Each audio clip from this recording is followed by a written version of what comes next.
Hello world, it's me.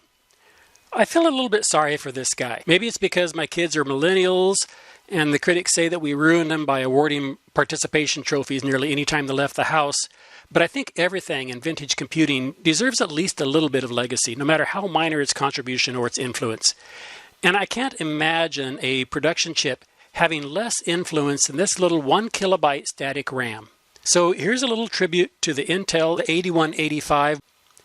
This was an NMOS 8 kilobit static RAM arranged as 1K by 8.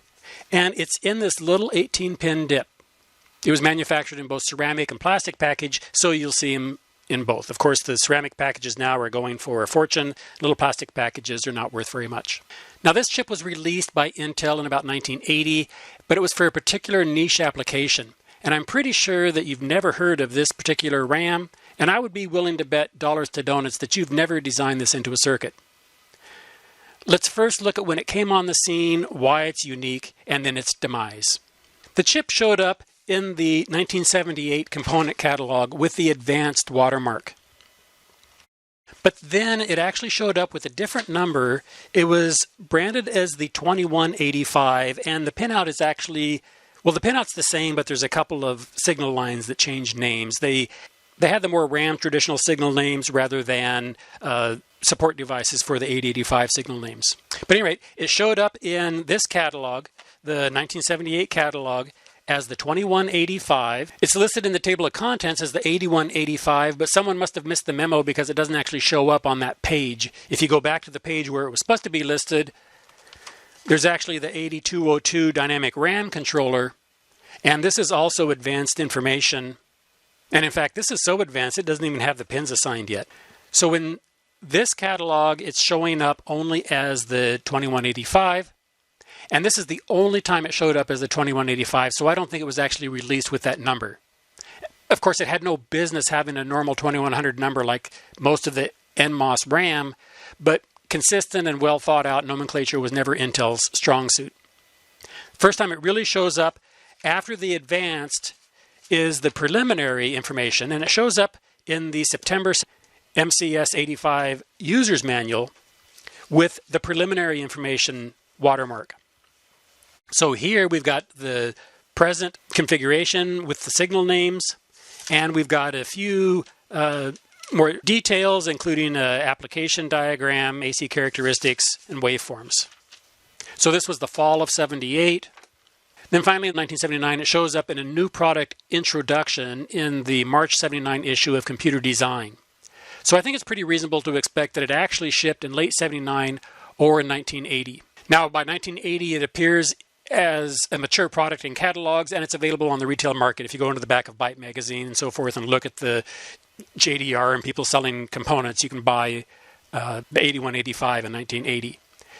Interestingly enough, I don't think it ever showed up in the Memory Components Handbook. It only showed up in the full component data catalog. So this is 1979. In 79, it was still showing up as preliminary, but it showed up in all of the full component data catalogs, and it showed up in individual user's manuals for the 8085, the 8088, and also the 8048 family. Now, I have only seen this used in 3 Intel products. The first is this multibus. It's the ISBC 8024, and the next was the ISBC 8840. So you can see in the 8024 and the 8840, they're located down here. This came with 4K of RAM. So there's one of them would be in this socket, and then there were 3 that were on the board. And then the other product they showed up in were these little ISBC 301 4 kilobyte upgrades. And so you can see that this has 4 of them on it. So there's your 4 kilobyte upgrade. You would take the one that came with the board out of this socket, put it in the socket on this board, and then plug this little daughter board in. And you would upgrade this from 4 kilobytes to 8 kilobytes of RAM.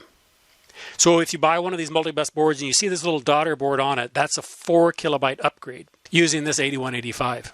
So what in the world makes this 8185 so unique? Well, for starters, it's small. It's 8 kilobits of data, and that data is byte wide, and it's only in an 18-pin DIP. Since it's byte wide, it's arranged as 1024 by 8, and to simply address those 1024 bytes, that requires 10 address signals. And since it's byte wide, the data I/O is parallel, and so that's 8 additional lines. So right there, we already have 18 signals before power and ground and control signals. So we were at 18, we had power and ground, now we're at 20. And to use this, we have to have a read, a write, and at least one chip enable. And so there were at 23 signals, and all of those are somehow neatly packed into this 18-pin DIP.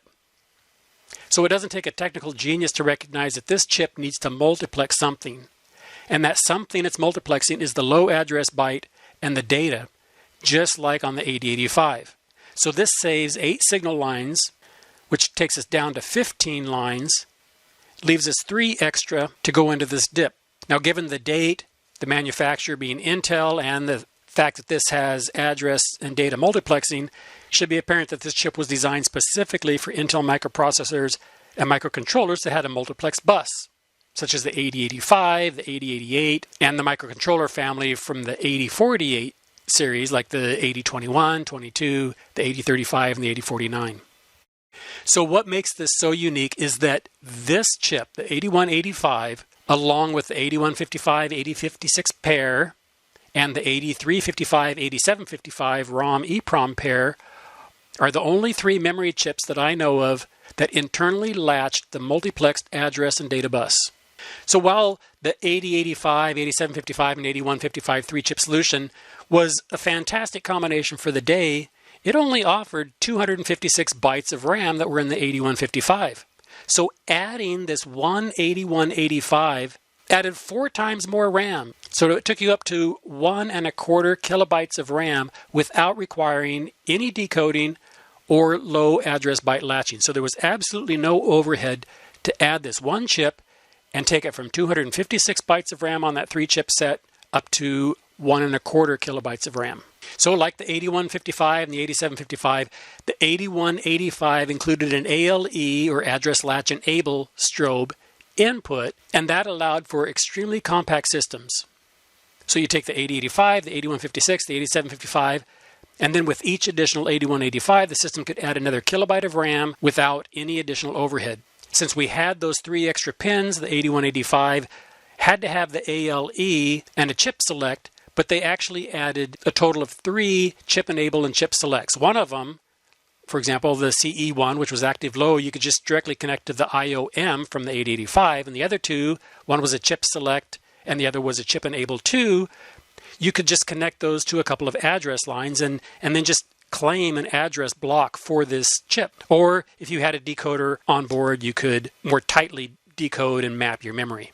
So how is it that a memory chip can leave no legacy whatsoever and be completely unknown?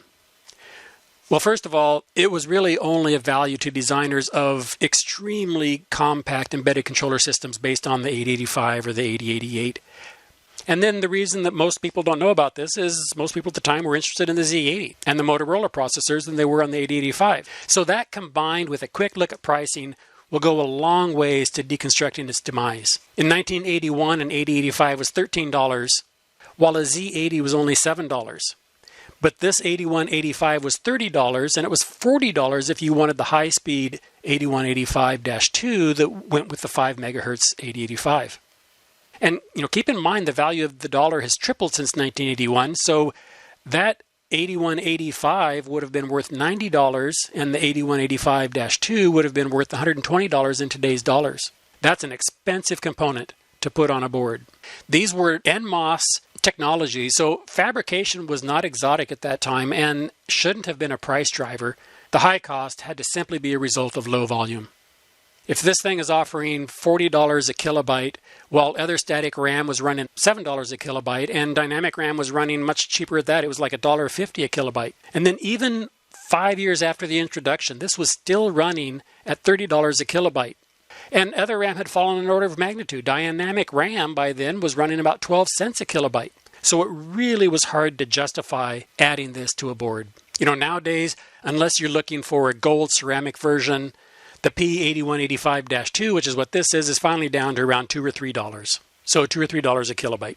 And for me personally, except for using a pair of these to fill a 2 kilobyte memory hole in one of my STK85s, I've never actually designed around this chip since it just wasn't worth the price. For the $1.50 it cost to add an 8212 to latch the lower address, and then that gave you any number of RAM solutions. You had to be really, really tight on board space and have a high board budget in order to justify using the 8185, since this would immediately become the most expensive chip on the board. And looking back at the two boards that Intel designed this for, it was really a force fit.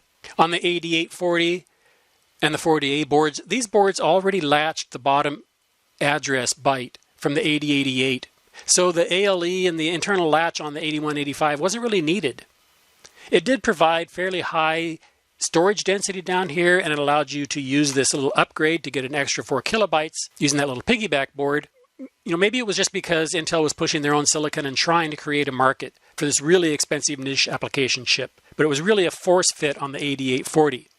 As for the 8024, this board was updated in 1985 to the 8024A, and at that time, the 8185 was eliminated, and the more common 6264 8K RAM was put in place. So in the 1984-1985 time frame, Intel stopped designing this into their boards, and so it was officially dead. The last time it shows up is in the 1985 Microsystems component catalog, but it doesn't show up in the 1986 catalog, and it was never spoken of again.